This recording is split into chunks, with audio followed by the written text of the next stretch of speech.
దేవునికి స్తోత్రము కలుగునుగాక. ఆమేన్. ఈ ఉదయకాల శుభములు మీకు తెలియజేయుచున్నది రెవరెండ్ కె శ్యాంబాబు. ఈ దినము కొరకు దేవుని వాక్యము. నేను మీకు ఆజ్ఞాపించు వాటిని చేసిన ఎడల మీరు నా స్నేహితులయ్యుందురు. యోహాను సువార్త 15వ అధ్యాయము 14వ వచనము. స్నేహం అనేది ఒకే అభిరుచి గల వ్యక్తుల మధ్య ఏర్పడే సంబంధం. వారు అభిప్రాయాలు, ఆలోచనలు, ఆశయాలు ఒక్కటిగా చేయుటలో స్నేహపూర్వకంగా కొనసాగుతారు. వారి మధ్య వయస్సు, స్థితి, సామర్థ్యము, అంతస్తులు వంటి అభ్యంతరాలుండవు. యేసు ప్రభు యొక్క బోధల్లో ప్రాముఖ్యమైన సంగతులు, ఆజ్ఞలు ఈ వాక్యములు సూచించాడు. ఒకటి, యేసు దేవుని కుమారుడని, ఆయన పాపులను రక్షించుటకు పరలోకము నుండి తండ్రి అయిన దేవుని చేత పంపబడినవాడని, ఆయన యందు నమ్మకముంచి లేదా విశ్వాసముంచి కొనసాగాలని తెలియజేస్తూ, అలాగే ప్రభువు శిష్యులను తన యొద్దకు వచ్చిన వారిని కూడా ఆయన ఎంతగా ప్రేమించాడో ఆ ప్రేమ పొందినటువంటి వారు ఒకరినొకరు ప్రేమించుకోవాలని, ఇలాగ దేవుని ఆజ్ఞలను పాటించిన వారితో యేసుక్రీస్తు తన స్నేహ సంబంధాన్ని కొనసాగింప చేయుదునని తెలియజేయుచున్నాడు.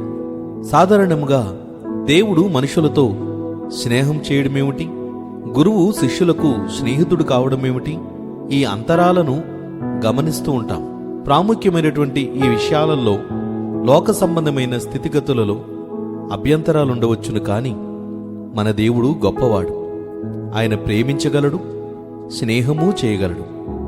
పరిశుద్ధ లేఖనములలో యాకోబు పత్రిక 2వ అధ్యాయము 23వ వచనములో, కాబట్టి అబ్రహాము దేవునిని నమ్మెను, అది అతనికి నీతిగా ఎంచబడెను అను లేఖనము నెరవేర్చబడెను, మరియు దేవుని స్నేహితుడని అతనికి పేరు గలిగెను అని వాక్యము తెలియజేయుచున్నది. అంత మాత్రమే కాదు, ఇశ్రాయేలీయుల ప్రజలతో ఆత్మీయమైన సంబంధాన్ని కలిగి ఉన్నప్పుడు ప్రవక్త అయిన యెషయా ద్వారా ఇశ్రాయేలును లేదా యాకోబును కూడా దేవుడు స్నేహితుడని ఆత్మీయముగా సంబోధిస్తున్నాడు.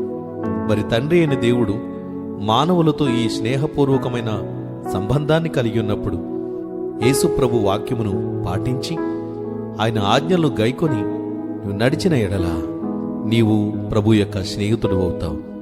కనుక దేవుని మాటలను విందాం, ఆయన ప్రేమలో కొనసాగుదాం, దేవునితో స్నేహ సంబంధాన్ని కొనసాగించుదాం. దైవాశీస్సులు కలుగునుగాక. ఆమేన్. ప్రార్థన. ప్రేమగల తండ్రి, కృపగలిగిన ప్రభువా, నీ పరిశుద్ధ నామమునకు స్తోత్రాలు చెల్లిస్తున్నాము. ఉదయకాలమున నిన్ను స్మరించుకునే అవకాశము, నీ మాటలు ఆలకించే భాగ్యమును మాకిచ్చారు. స్తోత్రాలు. నీవు ప్రేమమయుడవు గనుక, నీవు ప్రేమించిన ఆ ప్రేమ మేము పొందియున్నాము కనుక అనేకులకు ప్రేమను పంచుటలో నీ ఉద్దేశము, నీ చిత్తము నెరవేర్చిన వారమవుతాం.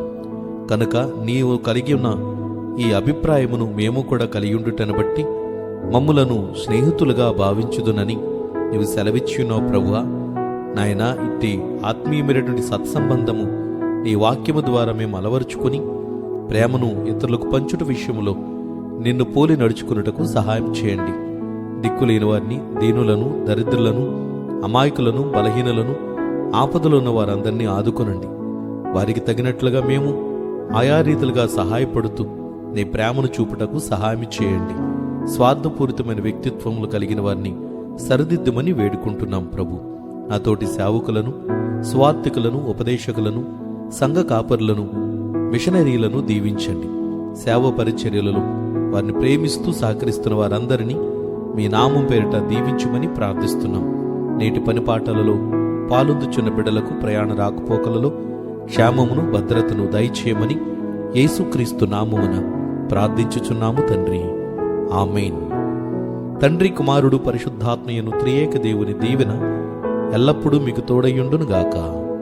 ఆమేన్.